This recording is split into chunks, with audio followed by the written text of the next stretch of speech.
Ada kalanya telinga itu bosan mendengarkan nasihat, muak, jemu, letih. Ada kalanya akal itu tidak lagi bisa diajak untuk berpikir, susah, payah, karena sudah terlalu penuh dengan berbagai macam maklumat, informasi, penderitaan dan kesusahan. Tapi Allah memberikan jalan lain untuk supaya nasihat itu sampai ke dalam hati melalui kisah. Maka kata Allah kepada Nabi Muhammad sallallahu alaihi wasallam, faqsusil qasasa, ceritakanlah kisah-kisah itu, la'allahum yatafakkarun, biarkan mereka berfikir, biarkan mereka merenung sejenak. Selama jantung masih berdetak, selama darah masih mengalir, mereka masih hidup, hati mereka masih bisa diajak untuk berkompromi. Mungkin kalau dinasihati tidak lagi masuk, tersumbat sudah telinga. Mungkin kalau diajak berdiskusi sudah tidak mempan, saking penat dan lelahnya penderitaan. Tapi kisah-kisah masih menyentuh ke dalam hati sanubari manusia, karena nafas masih berhembus, hayat masih berada di kandung badan. Bagi yang lama tidak juga dikaruniai anak, bacalah kisah Ibrahim alaihissalam yang tidak pernah muak dan bosan berdoa, Rabbi habli minas salihin, berilah aku anak yang saleh. Bukan setahun, bukan 2 tahun, 86 tahun lamanya menikah dengan Sarah, tidak juga dikaruniai anak. Menikah dengan Hajar, anak tidak juga datang. Mereka mengatakan istrinya mandul. Mereka katakan tangan mungkin punya anak, karena tulang sudah rapuh, kepala sudah diselimuti uban, mustahil punya anak. Tapi Allah ingin menunjukkan kuasanya. Pagi, petang, siang dan malam dia berdoa, Rabbi habli minas salihin. Akhirnya Allah berikan anak. Bukan cuma istrinya yang muda itu yang melahirkan anak, istri yang dikatakan semua orang mengatakan takkan mungkin punya anak, mustahil punya anak. 13 tahun setelah kelahiran Ismail, Sarah mengandung, lahirlah Ishak. Ketika itu umur Nabi Ibrahim 99 tahun. Allah ingin menunjukkan kuasanya. Innama amruhu idza arada syai'an ayyaqula lahu kun fayakun. Setan berbisik, mengapa dia yang pacaran, dia yang berzina, sekali berhubungan kelamin langsung punya anak? Mengapa dia yang melakukan hubungan tidak halal, tidak ada akad, tidak ada saksi, tidak ada mahar, tidak ada izin orang tua, mengapa begitu mudah? Memang itulah kerja setan. Alladzi waswisu fi sudurin nas la'atiyannahum min baini aydihim. Aku akan datang dari depan, wa min khalfihim, dari belakang, wa an aymanihim, dari kanan, wa an syama'ilihim, dari kiri. Memang begitulah kerja-kerja setan dari bentuk jin. Syayatinul jinni wal insi. Ada pula setan yang berbentuk manusia, yang kerjanya menghangat-hangatkan hati, memanaskan perasaan, sehingga mendidih bergejolak sampai pada mencaci maki Tuhan. Beristighfarlah, minta ampun kepada Allah. Bacalah kisah-kisah mereka, bagaimana susahnya Nabi Zakaria berdoa kepada Allah, Rabbi habli min ladunka dzurriyyatan thayyibah, berilah aku keturunan yang baik-baik ya Allah. Allah berikan keturunan yang baik. Anak itu bernama Yahya, seorang perempuan lama tidak punya anak, namanya Hannah. Dia berdoa kepada Allah, Rabbi ya Allah, inni aku nazartu, bernazar, laka ma fi batni muharrara, kalau aku punya anak, kalau aku bisa mengandung, anakku ini akan kujadikan muharrara khalisan li khidmati Baitul Maqdis. Dia tidak akan menjadi petani, dia tidak kusuruh bercocok tanam, dia tidak akan mencari ikan di tengah laut menjadi nelayan, dia tidak akan menjadi pegawai kerajaan. Dia hanya akan aku jadikan muharrara, menjadi pelayan Baitul Maqdis. Hidupnya hanya akan menjadi pelayan rumahmu ya Allah. Dia tidak ada kerja lain. Kuwakafkan anakku ini untukmu ya Allah. Fataqabbalaha rabbuha. Allah kabulkan doanya biqabulin hasanin wa ambataha nabatan hasana. Anak itu tumbuh dengan pertumbuhan yang baik. Wa inni sammaituha Maryam. Anak itu aku beri nama Maryam. Wa inni u'idzuha bika wa dzurriyyataha. Aku minta perlindungan kepada engkau, bukan hanya kepada dia, wa dzurriyyataha, tapi sampai kepada anak cucunya, minasyaitonir rajim, supaya jangan sampai dia diganggu, digoda oleh setan yang terkutuk. Begitulah mereka orang-orang yang soleh. Ibrahim, Zakaria, Hannah, suaminya Imran, satu surat khusus untuk mereka. Nama suaminya Imran, nama istrinya Hannah. Hannah melahirkan anak Maryam, Maryam melahirkan anak Isa. Mereka orang yang dekat dengan Allah, tapi tetap diuji oleh Allah. Mereka orang yang dipilih Allah, tapi hidup mereka juga penuh dengan penderitaan dan kesusahan. Lalu siapa kita yang baru sekali dua menempelkan kening ke lantai, bermunajat kepada Allah, merasa hidup mesti senang, hidup mesti tenang, hidup mesti kenyang, padahal kita tak layak untuk menenteng sandal alas tapak kaki mereka. Kita bukan apa-apa dan kita bukan siapa-siapa. Bagi yang hidupnya selama ini berada di istana yang megah dan cantik, penuh dengan emas berlian permata harum semerbak, tiba-tiba tercampak dan terbuang, bacalah kisah Musa alaihissalam. Dibesarkan di istana Fir'aun, lengkap dengan pelayan, makanan pakaian terjaga bersih rapi, penuh dengan dayang-dayang, sampai akhirnya dia melihat ada dua orang yang sedang berkelahi. Fawakazahu Musa, Musa melerai, jangan kalian bergaduh, jangan berkelahi.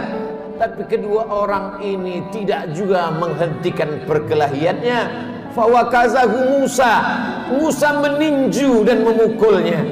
Orang yang dipukul itu mati, dan kebetulan yang mati itu adalah masyarakat kelas atas, masyarakat keluarga Fir'aun.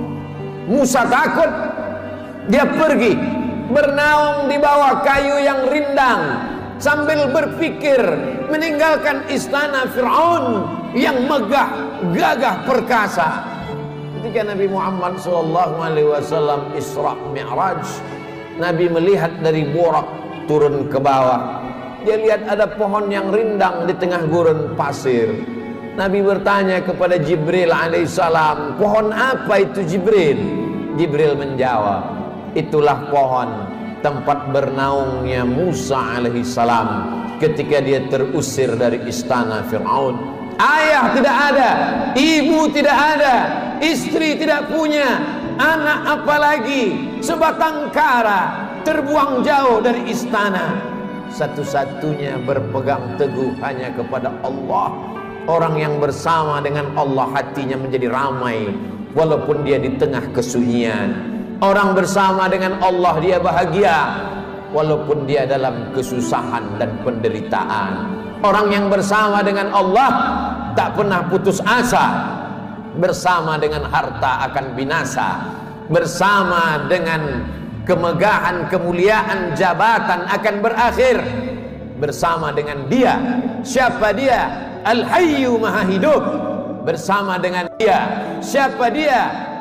La ta'khudhuhu sinatun wala naum. Dia yang tak mengantuk dan tidak tidur.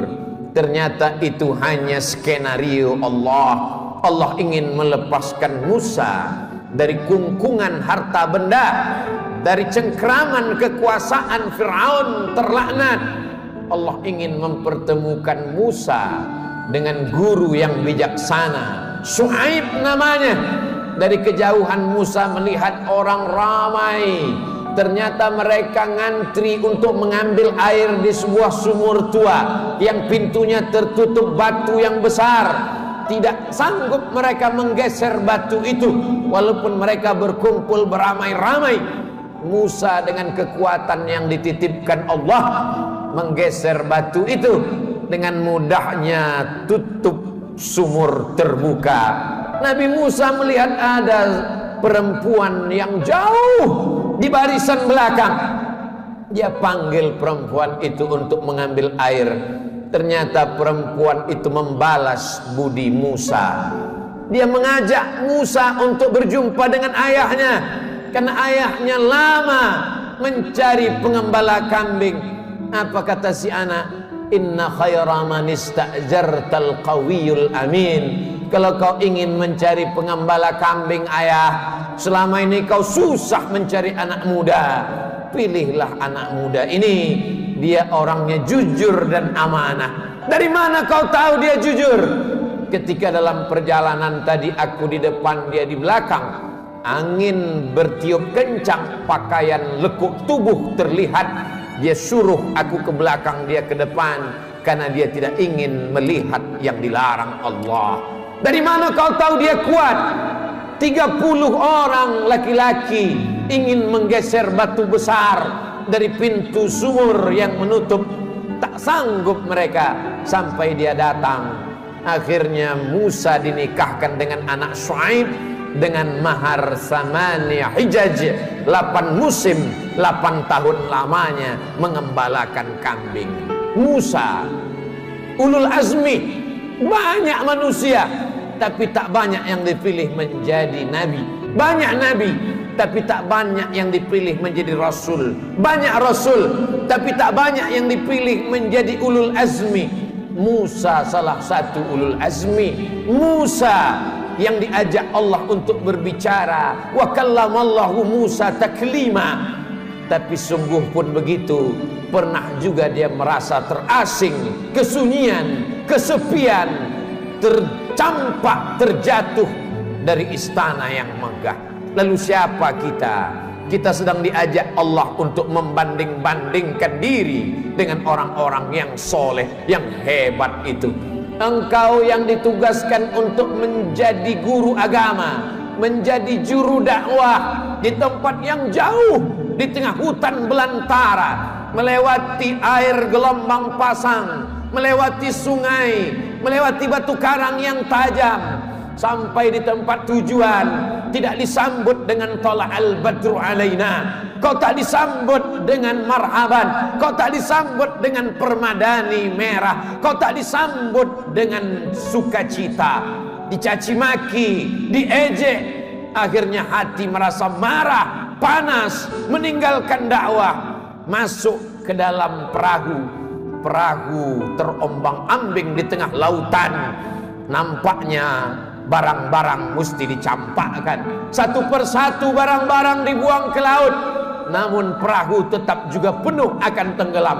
Mau tidak mau, suka tidak suka, penumpang mesti diundi. Dan undian itu jatuh ke tanganmu 3 kali. Kalau sudah 3 kali tak ada pilihan, kau mesti dicampakkan ke tengah laut. Mulut ikan nun sudah siap menganga menelan, berada dalam 3 kegelapan. Gelap malam, gelap lautan, gelap perut ikan. Ada kalanya kita merasakan kegelapan, hutang keliling pinggang, satu pun tak ada yang suka. Kawan menjadi lawan, keluarga menjadi musuh. Apa yang dapat kau ucapkan? Itu yang dirasakan oleh Nabi Yunus alaihi salam. Dia hanya berucap dengan mulutnya, la ilaha illa anta subhanaka inni kuntu minaz zalimin.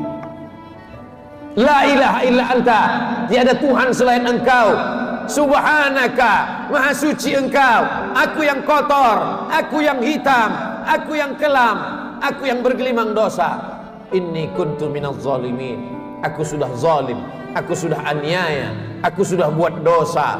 Apa yang dilakukan Allah? Ikan itu memuntahkan isi perutnya. Lalu kemudian Nabi Yunus terdampar di tepi pantai, ditumbuhkan Allah yaktin, labu. Dia makan labu. Hari ini ahli medis, para pakar gizi menganjurkan orang yang sakit untuk memakan buah labu, makanan yang baik untuk penyembuh orang yang dalam keadaan sakit. Ternyata Allah tahu apa yang ada dalam hatimu. Siapakah engkau bila dibandingkan dengan Nabi yang dipilih Allah? Ada kalanya engkau terjatuh, masuk ke dalam lautan. Lautanmu bukan lautan Nabi Yunus, perut ikanmu bukan perut ikan Nabi Yunus, gelapmu bukan gelap Nabi Yunus. Tapi kesulitan-kesulitan hidup yang datang silih berganti, tak ada yang dapat kau lakukan kecuali berkata, la ilaha illa anta subhanaka inni kuntu minaz zalimin. Ada orang-orang yang mengajak engkau untuk berargumentasi, untuk berlaga, tapi bukan dengan otot. Mereka mengajak engkau berkelahi, berdebat dengan otak. Otakmu cerdas, IQ-mu hebat, IP-mu tinggi, sarjana S1, S2 dan S3, kau akan menang melawan mereka. Mereka bertanya, a anta fa'alta hadza bi alihatina? Kaukah yang sudah menghancurkan berhala-berhala kami? Kaukah yang sudah meluluh lantakkan sembahan-sembahan kami? Dengan ringan dia menjawab, bal fa'alahu kabiruhum hadza. Bukan aku yang menghancurkannya. Yang menghancurkan berhala ini, patung-patung ini adalah patung yang paling besar. Lihat dari lehernya ada kampak. Dialah yang sudah menghancurkan. Ternyata orang-orang yang hebat berargumentasi itu, ketika dia kalah, dia tidak pakai otaknya, tapi yang dia pakai ototnya, yang dia pakai tenaganya, yang dia pakai kekuasaannya, yang dia pakai jabatannya. Kumpulkan semua kayu-kayu, bakar. Mereka membakar Nabi Ibrahim karena kalah berdebat dengan otak. Mereka pakai otot, jabatan, kekuasaan, tenaganya mereka pakai. Bakar, harriquhu, bakar dia. Tidak ada tempat berserah diri kecuali Allah. Nabi Ibrahim hanya meminta, bermohon kepada Allah. Apa yang dikatakan Allah, apa yang dikirimkan Allah. Allah tidak kirim tayran ababil. Allah hanya berkata, ya nar, wahai api, kuni bardan, sejuklah, wasalaman, selamatlah ala Ibrahim. Api itu redup, api itu yang selama ini membakar, menghanguskan, meluluh lantakkan, membinasakan. Tapi kali itu Ibrahim keluar dari api unggun dalam keadaan salaman ala Ibrahim, selamat untuk Ibrahim.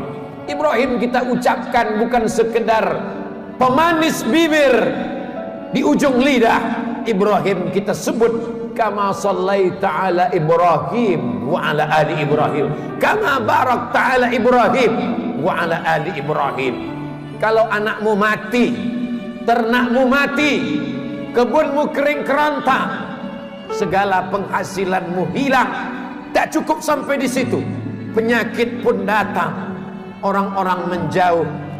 Bacalah kisah Nabi Ayub alaihissalam. Adakah Nabi Ayub berkeluh kesah? Adakah Nabi Ayub berkata, aku ini Nabi, kenapa anakku mati? Aku ini Rasul, kenapa ternakku mati? Kenapa kering kerontang? Dia hanya berkata, Rabbi, ya Allah, anni massaniyad dur, aku kena penyakit ya Allah, wa anta arhamur rahimin, engkau maha penyayang di antara yang sayang. Tidak ada Nabi Ayub berkata sehatkan aku. Nabi Ayub tak minta sembuhkan aku. Dia hanya berkata, anni massaniyad dur, aku kena penyakit ya Allah, wa anta arhamur rahimin, engkau maha penyayang di antara yang sayang. Dia malu meminta kepada Allah, dia malu berkeluh kesah kepada Allah, dia malu malu adalah satu cabang dari iman. Malu kepada manusia biasa, malu kepada malaikat biasa, tapi ini malu berkeluh kesah kepada Allah, malu meminta kepada Allah. Itulah akhlak para nabi. Faqsusil qasasa, ceritakan kisah-kisah itu, la'allahum yatafakkarun, mudah-mudahan mereka berfikir. Kembali kepada Al-Quran, baca Al-Quran, baca terjemah, baca kisahnya, menyejukkan hati, menenangkan jiwa.